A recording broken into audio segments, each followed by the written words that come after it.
एक दिन सास ने बहू से कहा, बहू, मुझे एक बात तो बता।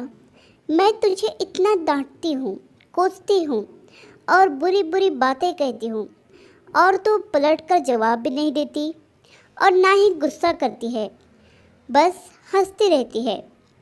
बहू को तो जैसे सुनाने के लिए कहानी मिल गई। कहने लगी, माँ जी, आपको एक बात बताती हूँ। जब मैं छोटी थी तो मुझे हमेशा ऐसा लगता था कि मेरी माँ मेरी सगी माँ नहीं है, क्योंकि वह मुझसे घर के सारे काम करवाती थी। कोई काम मुझसे गलत हो जाता तो मुझे डांट भी पड़ती और कभी कभी तो मार भी पड़ती।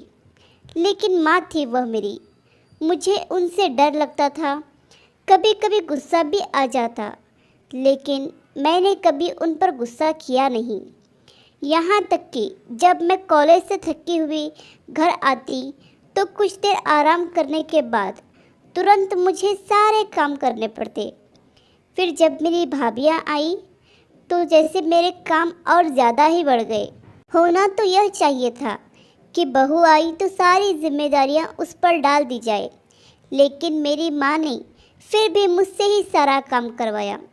कभी कभी तो भाभियों का काम भी मुझसे करवाए और कहती, कर दिया करो, कुछ नहीं होगा, तुम्हें ही आसानी होगी जब तुम अपने ससुराल जाओगी। मुझे बहुत गुस्सा आता कि माँ भाभियों का काम भी मुझसे ही करवाती हैं और उन्हें डांटती भी नहीं।